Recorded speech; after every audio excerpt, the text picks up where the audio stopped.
Kalau ada kiriman ilmu santet, cara ngembalikannya gimana? Udah tahu bahwa orang yang suka tertawa itu tidak bisa disantet. Tapi jangan ketawa sendiri.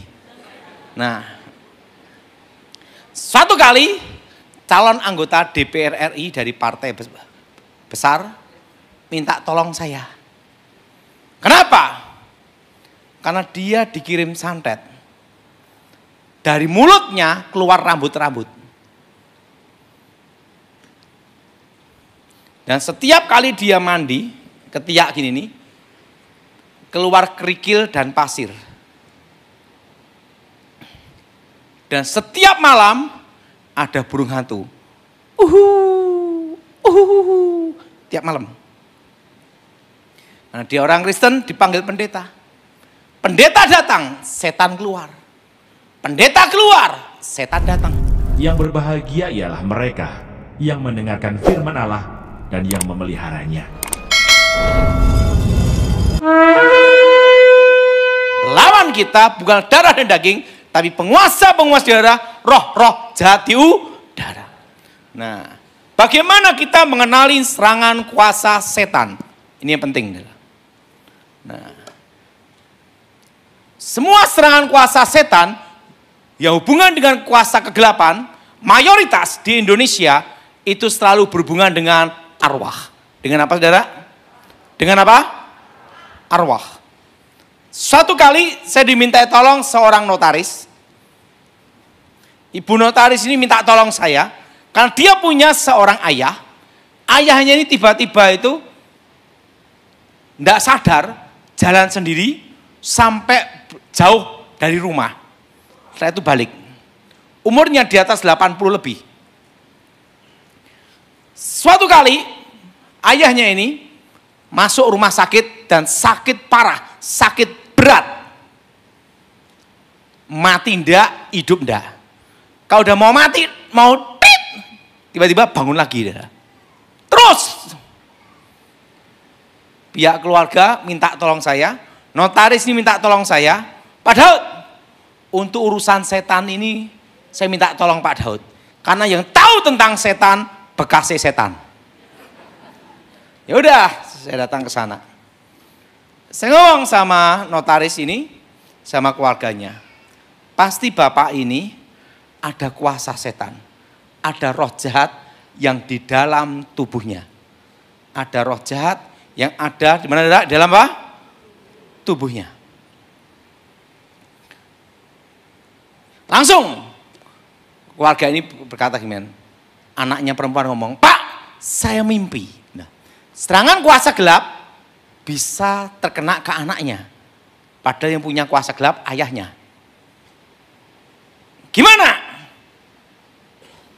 Saya mimpi didatangi arwah, roh, kayak orang kerajaan zaman dulu. Langsung saya tahu, oke. Ini pasti ada hubungan dengan keraton kerajaan. Betul Pak, ayah saya masih keluarga kerajaan. Langsung ngomong,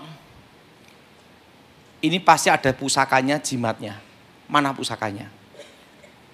Di lemari ditunjukkan. Ada keris, ada tombak, ada pedang. Setelah itu saya ngomong, ini kuasa roh gelap. Segala yang berbau ilmu gaib, jimat apapun, harus dilewatkan api. Apa saudara? Apa saudara? Kenapa dilewatkan api?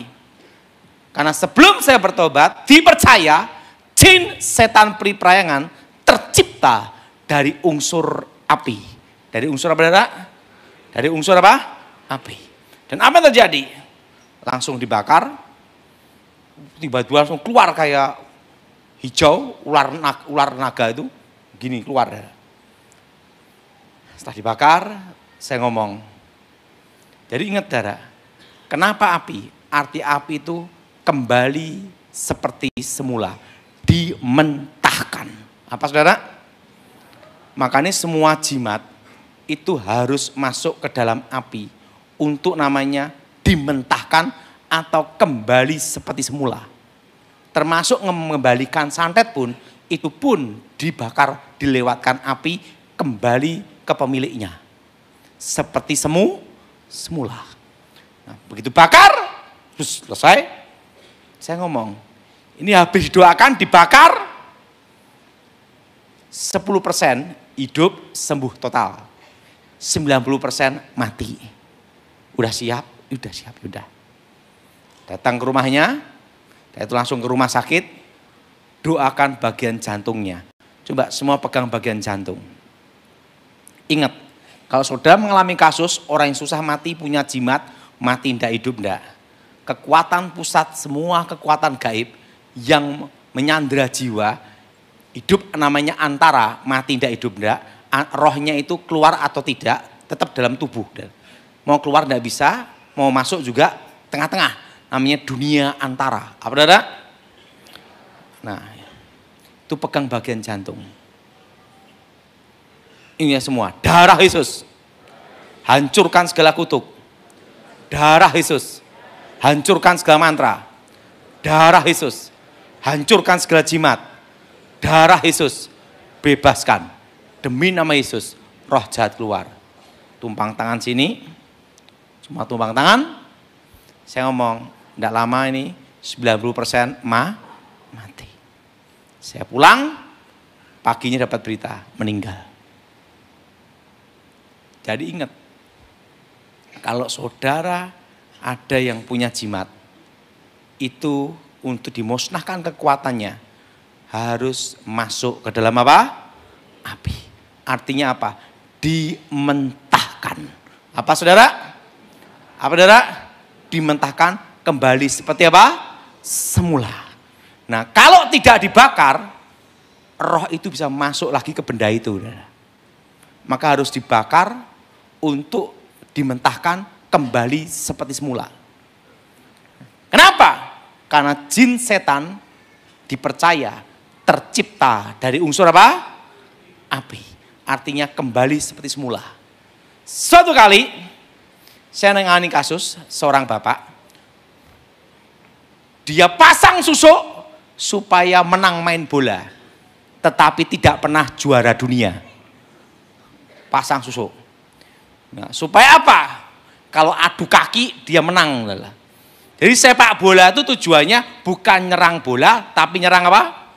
Kaki. Supaya kebal kakinya, supaya kuat kakinya. Nah, istrinya kesurupan. Ingat saudara, yang punya kuasa gelap itu adalah suaminya. Tapi yang kesurupan adalah istrinya. Kenapa? Karena istrinya yang lemah. Setan selalu menyerang yang lemah. Jelas? Setan menyerang yang apa, saudara? Yang apa? Yang apa? Yang lemah. Di dalam kesurupannya, dia merasakan ada laki-laki tinggi besar nginjek dadanya. Saya itu kesurupan baruan. Dan itu berbulan-bulan, berminggu-minggu, udah dilayanin. Akhirnya keluarganya ambil keputusan ngundang saya. Waktu saya datang, ingat, susuk itu ada 2 jenis. Kan ada susuk emas, berlian, sama lilin. Susuk itu ada 2 jenis. Pertama, susuk hidup. Apa saudara? Kedua, susuk mati. Susuk apa saudara? Ada 2 di sini. Susuk hidup dan susuk apa? Susuk mati. Apa itu susuk hidup? Susuk hidup, kekuatan gaib, kekuatan mistiknya masih penuh powerful. Dan susuk yang hidup itu bisa pindah. Disusuk bagian emas, bagian sini, bisa pindah bagian kaki. Dari kaki bisa pindah ke tangan, mengikuti jalur peredaran darah. Ini namanya susuk hidup. Dan kekuatan susuk ini maksimal itu 1000 hari. Ada masa kadaluarsa. Nah, setelah lewat 1000 hari, kekuatan tidak berfungsi, tapi kutukan dan roh jahat tetap berjalan. Karena kutukan dan kuasa gelapnya tidak ada masa expired. Jelas? Tidak ada masa kadalu. Nah, kutukan dan roh jahatnya hanya bisa diusir dan dibatalkan demi nama Yesus.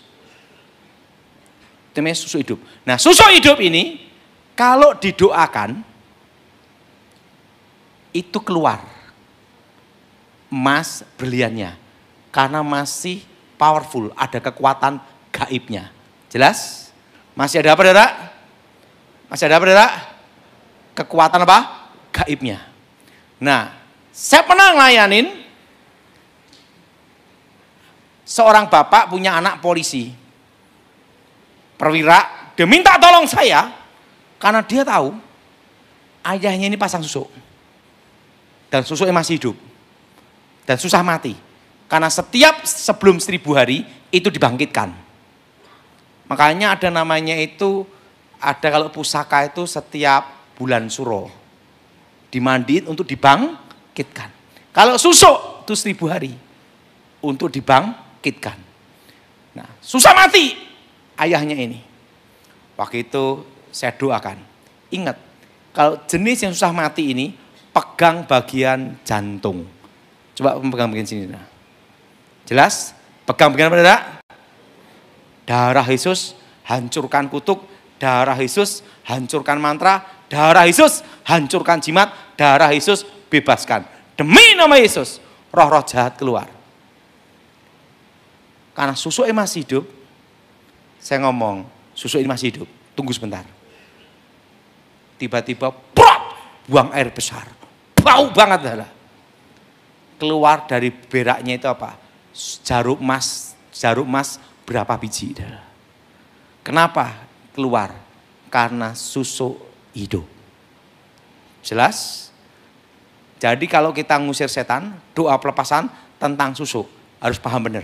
Susuk hidup atau susuk mati. Jelas? Nah, yang kedua, susuk apa? Mati. Nah, susuk mati itu adalah susuk yang sudah melewati masa kadaluarsa. Di atas 1000 hari tidak dibangkitkan. Apa saudara? Melewati masa apa saudara? 1000 hari tidak dibangkitkan. Tidak dibangkitkan lagi. Nah, kekuatannya itu tidak berfungsi. Tapi kutukan dan roh jahat tetap berjalan. Dan susuk mati ini bisa juga terjadi susuk hidup kena tantangannya. Misalnya daun kelor. Atau sepet kelapa, atau makan pisang emas. Atau lewat jemuran, atau sate, makan sate. Itu bukannya kutukannya lepas, enggak. Kekuatannya tidak berfungsi. Sekalipun itu susuk hidup, kalau makan pantangannya, itu langsung jadi susuk mati. Artinya kekuatannya tidak berfungsi. Tidak berada? Tidak apa? Tidak berfungsi. Nah, tapi kutukan dan roh jahatnya tetap dalam badan. Nah, jenis susuk mati ini, kalau dalam doa pengusiran setan, doa pelepasan, itu tidak keluar emasnya atau beliannya. Kenapa? Karena kekuatannya sudah tidak ada. Jelas? Jelas? Nah, dalam doa pelepasan harus dibatalkan demi nama Tuhan segala kutukan dan ikatannya. Ini penting. Sekalipun itu susuk mati. Makanya dalam kasus doa pengusiran setan, pelepasan susuk, belum tentu susuknya keluar dari badan. Jelas? Jelas? Karena tergantung hidup atau sudah mati. Nah, orang pasang susuk itu kelihatannya mudah ya. Kalau dari jauh kelihatan cantik, begitu dekat ya kayak gitu. Nah, susuk hidup, susuk mati. Suatu kali, jadi semua pusaka, kekuatan jimat, itu ada yang namanya posisi netral. Kekuatan tidak berfungsi. Bila ditemukan satu unsur alam yang berlawanan tapi sejenis. Suatu kali nenek saya ngajari saya tentang pusaka. Bahwa semua pusaka jimat apapun hebatnya. Karena waktu itu nenek saya ngomong, nanti kalau kamu saya tugasi nyuri pusaka, supaya kamu bisa nyuri pusaka, harus tak beritahu caranya nyuri pusaka. Bagaimana? Kelemahan pusaka itu siram air kencing. Kalau ada pusaka bisa masuk, tidak bisa keluar, itu ada kekuatannya. Sebelum kamu masuk, siapin air kencing. Siraman sedikit aja situ. Maka kekuatannya kan tidak berfungsi. Begitu lihat pusakanya, siramkan air kencing ke pusakanya. Maka kekuatan tidak berfungsi. Nenek saya ngomong gini, ini cara nyuri pusaka. Kalau kamu saya suruh nyuri pusaka, tak ajarin caranya ini. Supaya bisa. Nah, saya sebagai muridnya berpikir, yang untuk uji coba siapa? Enggak. Tak pikir-pikir, saya nyoba nyuri pusaka guru saya sendiri aja. Nah, kan udah diajari caranya. Cara nyuri pusaka seperti ini. Ya udah. Siapin air kencing. Kan di itu nenek saya punya ilmu, orang bisa masuk, bisa keluar. Tapi saya dikasih bocorannya. Kau nyuri pusaka pakai air kencing. Begitu masuk. Dekat pusakanya, siramkan. Jebret. Tidak berfungsi dah. Keris, pedang, tak ambil semua. Pusaka yang ada di lemarinya habis semua. Suatu kali malam Jumat, biasa dia mau nyari pusakanya untuk dimantra-mantrai, dilihat, loh kok hilang semua? Langsung dia ngomong, siapa manusia sakti ini yang bisa ngambil pusaka? Nah saya diem aja, seminggu sampai 2 minggu, dia stres. Dia gunakan ilmu terawang untuk melacak pusakanya ada di mana. Ketutup. Kenapa ketutup? Dalam hati saya, berarti dia ngajari saya benar juga. Tak coba untuk dia, saya diam aja. Wah dia pakai ilmu terawang ini, ketutup, nggak bisa. Setelah itu dia stres putus asa, saya kasihan. Nenek, kamu ingin tahu pusakanya? Ya ini pusakanya tak sembunyi, tak curi. Loh, kamu nyuri pusaka saya? Kan nenek ngajari saya nyuri. Sebelum saya praktek ke tempat lain, tak praktekkan dulu ke tempat nenek. Wah, langsung dia beritahu. Nah, makanya pusaka-pusaka zaman dulu sama Jepang, sama Belanda, kalau dirampas, kencingin. Supaya apa? Kekuatannya tidak berfungsi. Itu bisa kekuatan tidak berfungsi selama 40 hari. Kenapa air kencing? Ini masuk, ini keluar. Satu unsur satu berlawanan. Makanya orang kalau punya jimat, mau buang air besar, jimat ditaruh dulu baru nongkrong. Kenapa tidak dibawa? Kalau dibawa kekuatannya tidak berfungsi. Jelas? Nah, jadi ingat, tapi itu bukan untuk mengusir setan atau melepaskan kutukan. Itu hanya posisinya kekuatan tidak berfungsi sementara. Biasanya itu hanya 40 hari. Berapa lama, Saudara? Berapa lama? 40 apa? 40 hari. Jadi saudara, kalau ada kasus susuk dalam doa pelepasan, ingat susuk hidup atau susuk apa mah? Nah kalau hidup itu bisa jalan. Dari sini bisa pindah ke kaki. Dari kaki bisa pindah ke tangan. Mengikuti jalur peredaran darah. Nah, Pak kalau ada kiriman ilmu santet, cara ngembalikannya gimana? Udah tahu bahwa orang yang suka tertawa itu tidak bisa disantet. Tapi jangan ketawa sendiri. Nah, suatu kali calon anggota DPR RI dari partai besar minta tolong saya. Kenapa? Karena dia dikirim santet. Dari mulutnya keluar rambut-rambut. Dan setiap kali dia mandi, ketiak gini nih, keluar kerikil dan pasir. Dan setiap malam ada burung hantu. Tiap malam. Nah, dia orang Kristen dipanggil pendeta. Pendeta datang, setan keluar. Pendeta keluar, setan datang. Pusing dia. Rapat keluarga, masalah setan. Saya diminta tolong untuk hadir. Waktu itu posisi saya masih ngawal presiden waktu itu. Masih ngawal presiden SBY waktu itu. Karena dia pejabat calon DPR RI dan dia mau jadi pejabat, nelpon saya. Dia diminta tolong, saya datang.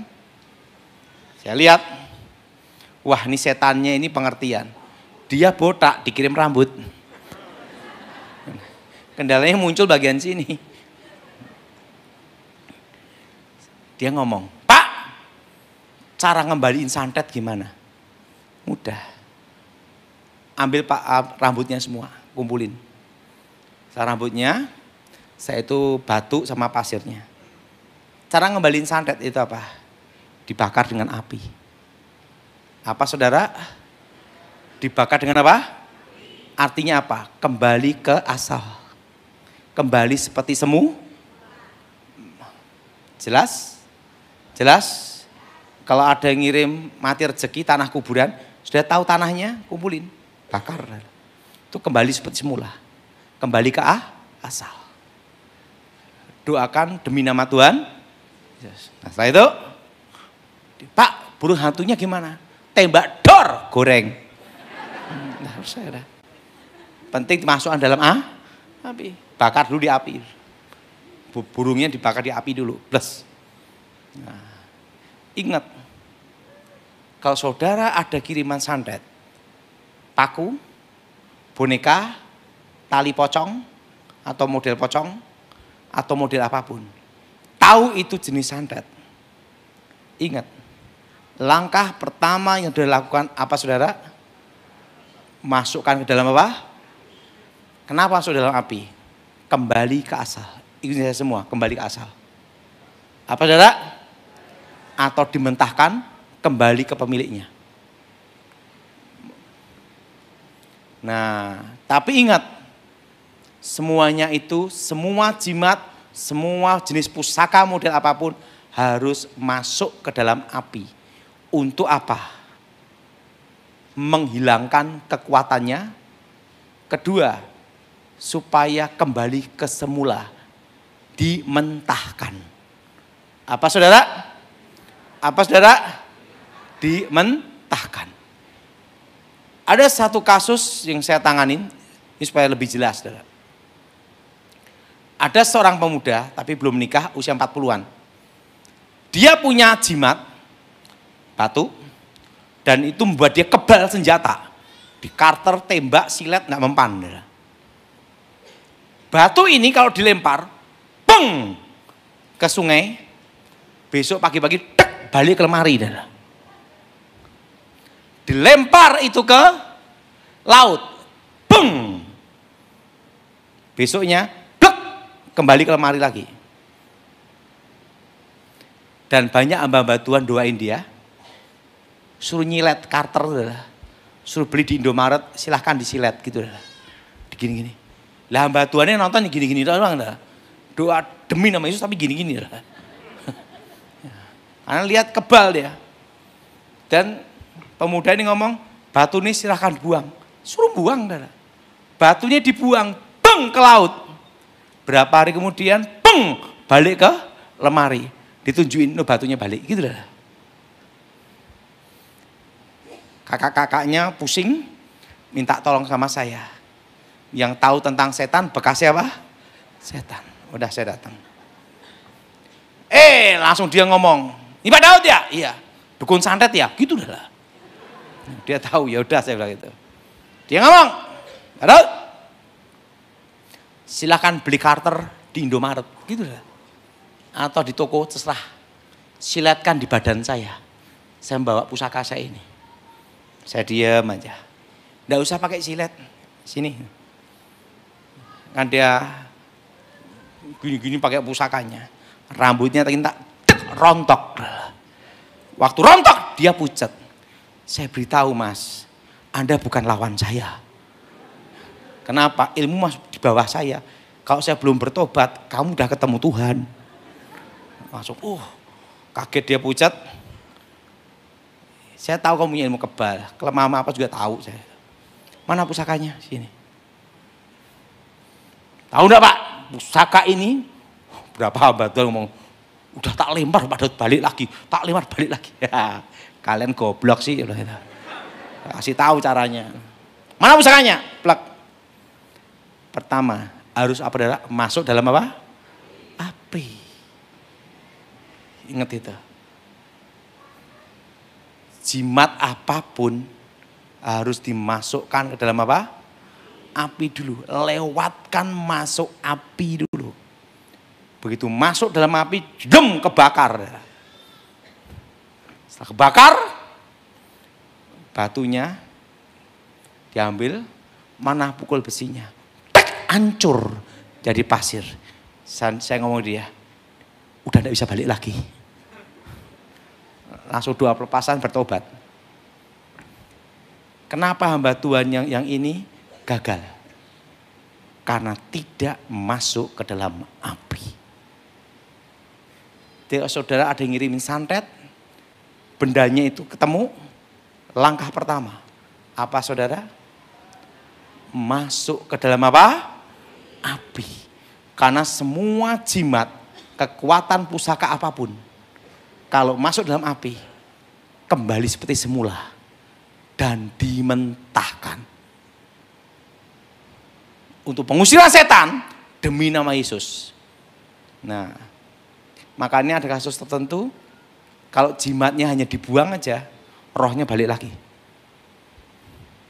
Kalau udah masuk dalam api, udah enggak. Dimentahkan. Jelas? Kembali seperti semu. Jadi kalau saudara nanti di rumah ada yang ngirim tanah kuburan, langkah pertama, masuk dalam api dulu, baru doa.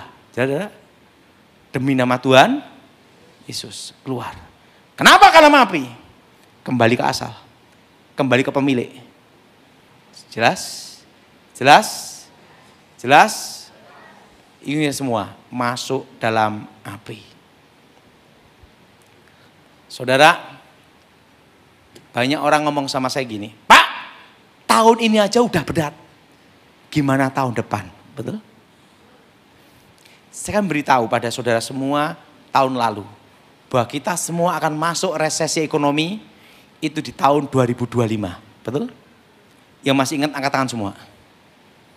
Tinggi-tinggi. Sekarang udah terasa. Betul? Betul? Nah, Surabaya gimana? Saya beritahu. Kencangkan ikat pinggang. Biasanya makan steak tenderloin, sekarang makan kikil. Tetap rasanya empuk, betul? Betul? Betul? Resesi ekonomi ini tidak terasa berat di Surabaya selama tidak utang bank. Jadi yang utang bank, makanya dari 3 tahun yang lalu saya beritahu, jangan utang bank. Karena kita masuk resesi ekonomi berat tahun depan. Yang utang bank, siapin nanam kelapa kopior dan es kopior. Sambil minum sama-sama kepalanya kok. Karena kondisi seperti ini masih sampai tahun depan. Jelas saudara? Dan nanti inflasi terus. Del, tahun depan del semua ada. Del semua naik semua adalah. Harga-harga akan naik semua. Itu tahun depan. Yang tidak naik hanya satu, harga diri. Sampai 2026 Desember. Itu puncak-puncaknya inflasi. Dan 2027 baru ekonomi bergerak. Jelas? Dan tahun depan banyak properti yang diobral. Tahun ini sudah banyak, tahun depan lebih banyak adalah. Karena orang perlu makan dan perlu uang cash. Tapi saudara jangan tergoda utang bank, pakai KPR untuk beli properti. Ingat, jangan terjebak itu. Kecuali punya uang cash baru beli. Karena kondisi seperti ini masih sampai tahun 2026. Jelas? Bunga bank, daya beli masyarakat drop turun. Itu sampai tahun 2026. Jelas? Dan ekonomi bergerak. Waktu itu saya beritahu, 10 tahun ke depan Cina menguasai ekonomi Indonesia. Masih ingat? Nggak usah banyak-banyak. Sekarang aja Cina masuk tekstilnya ke Indonesia, betul? Betul? Hanya 4 yang bertahan. Apa saudara? Perikanan, peternakan, pertanian, ketiga logistik distribusi. Karena ingat SIM-nya harus Indonesia. Jelas? Jelas? Jelas? Dan ingat toko-toko besi tetap aman yang berbau pasir dan batu karena di gunung tidak import. Dan yang keempat properti tanah, membatasi hak kepemilikan tanah. Yang 4 ini. Yang 4 ini yang bertahan seterusnya. Dan kuliner itu bertahan. Kecuali Chinese food. Karena apa? Yang aslinya datang. Sini kan KW, betul gak? 10 tahun ke depan, kokinya asli dari sana yang sipit-sipit datang ke sini. Gimana asli lawan KW, betul gak? Nah, makanya semua yang kuliner-kuliner semua persiapkan masakan Nusantara. Karena 10 tahun ke depan Cina menguasai ekonomi Indonesia.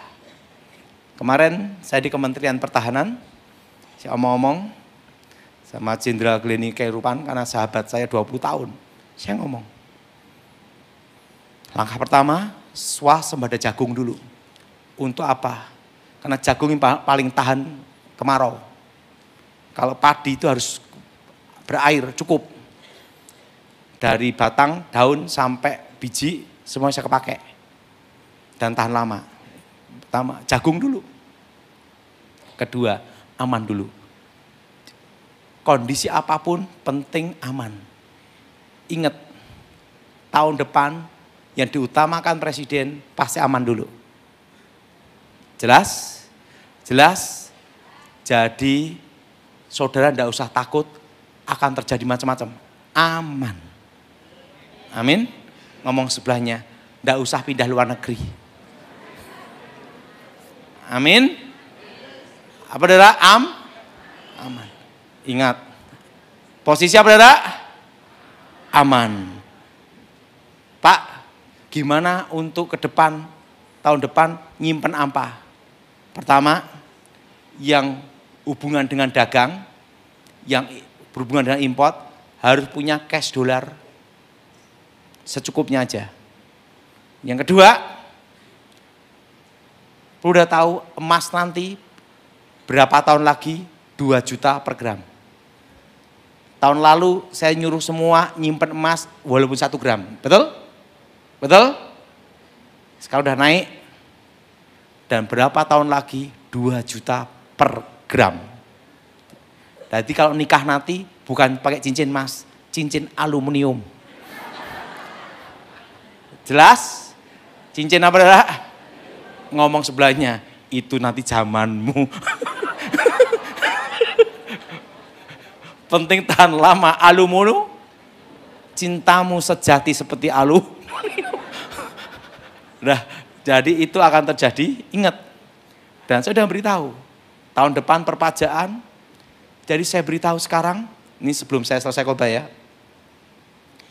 Kenapa 3 tahun yang lalu saya khotbah di tempat ini sampai berapa kali supaya semua beli tanah. Masih ingat? Ya masih ingat, tangan-tangan coba.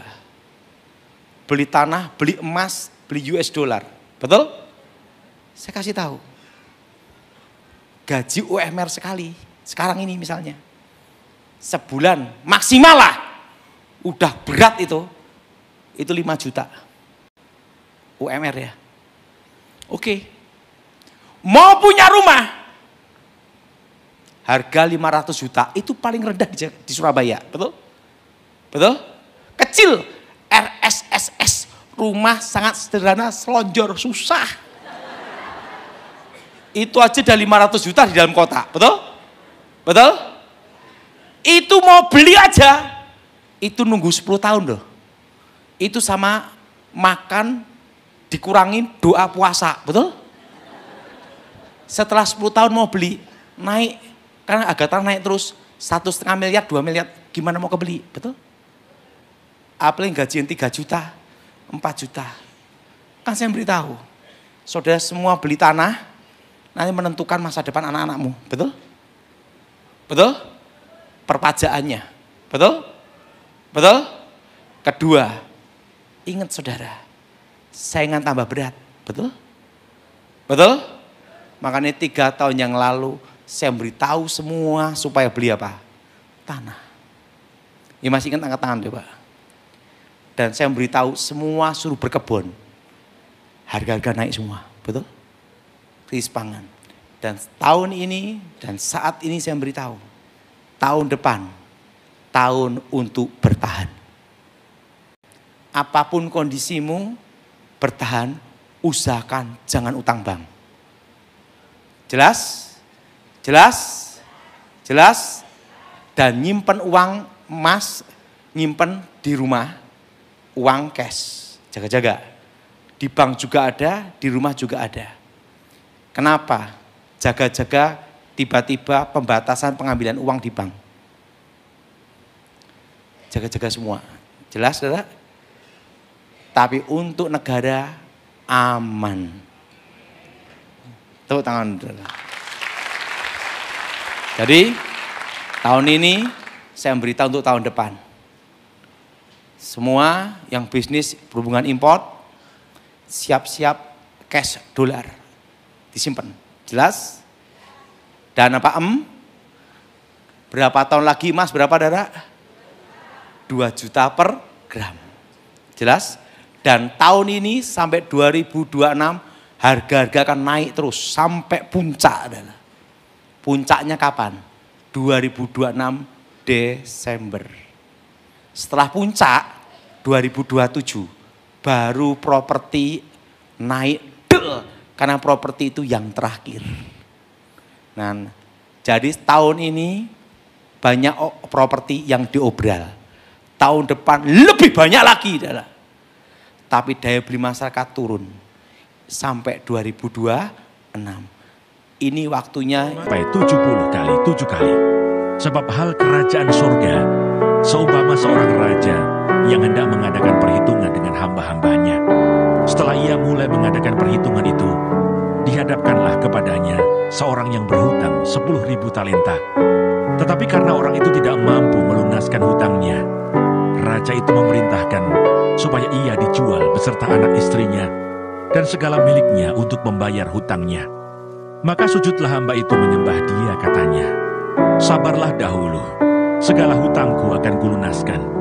Lalu tergeraklah hati raja itu oleh belas kasihan akan hamba itu, sehingga ia membebaskannya dan menghapuskan hutangnya. Tetapi ketika hamba itu keluar, ia bertemu dengan seorang hamba lain yang berhutang 100 dinar kepadanya. Ia menangkap dan mencekik kawannya itu, katanya, "Bayar hutangmu." Maka sujudlah kawannya itu dan memohon kepadanya, "Sabarlah dahulu, hutangku itu akan kulunaskan." Tetapi ia menolak dan menyerahkan kawannya itu ke dalam penjara sampai dilunaskannya hutangnya. Melihat itu kawan-kawannya yang lain sangat sedih, lalu menyampaikan segala yang terjadi kepada tuan mereka. Raja itu menyuruh memanggil orang itu dan berkata kepadanya, "Hai hamba yang jahat, seluruh hutangmu telah kuhapuskan karena engkau memohonkannya kepadaku. Bukankah engkau pun harus mengasihani kawanmu, seperti aku telah mengasihani engkau?" Maka marahlah tuannya itu dan menyerahkannya kepada algojo-algojo, sampai ia melunaskan seluruh hutangnya. Maka Bapakku yang di sorga akan berbuat demikian juga terhadap kamu, apabila kamu masing-masing tidak mengampuni saudaramu dengan segenap hatimu.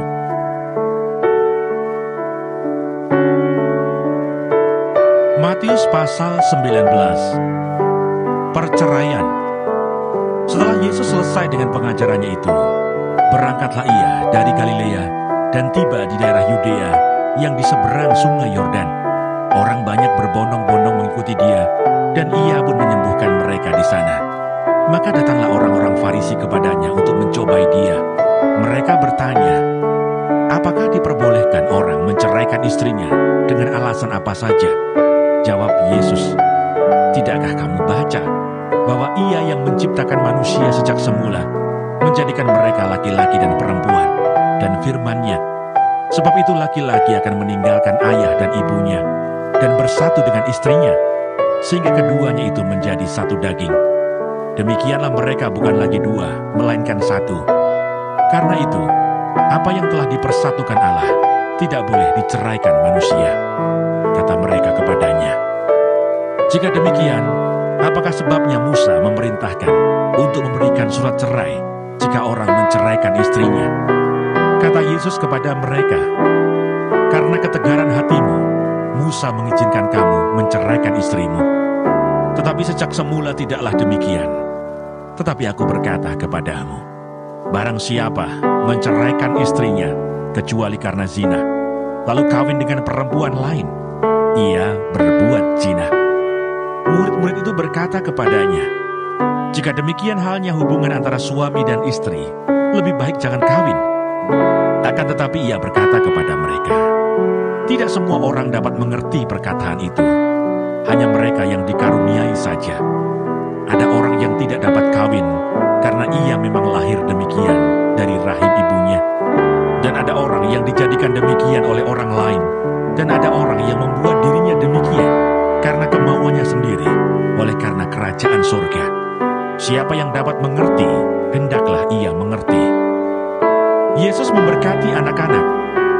Lalu orang membawa anak-anak kecil kepada Yesus, supaya ia meletakkan tangannya atas mereka dan mendoakan mereka. Akan tetapi murid-muridnya memarahi orang-orang itu. Tetapi Yesus berkata, biarkanlah anak-anak itu, janganlah menghalang-halangi mereka datang kepadaku. Sebab orang-orang yang seperti itulah yang empunya kerajaan surga. Lalu ia meletakkan tangannya atas mereka, dan kemudian ia berangkat dari situ. Orang muda yang kaya. Ada seorang datang kepada Yesus dan berkata, Guru, perbuatan baik apakah yang harus kuperbuat untuk memperoleh hidup yang kekal? Jawab Yesus, apakah sebabnya engkau bertanya kepadaku tentang apa yang baik? Hanya satu yang baik. Tetapi jikalau engkau ingin masuk ke dalam hidup, turutilah segala perintah Allah. Kata orang itu kepadanya, perintah yang mana? Kata Yesus, jangan membunuh, jangan berzina, jangan mencuri, jangan mengucapkan saksi dusta, hormatilah ayahmu dan ibumu, dan kasihilah sesamamu manusia seperti dirimu sendiri. Kata orang muda itu kepadanya, semuanya itu telah kuturuti, apalagi yang masih kurang?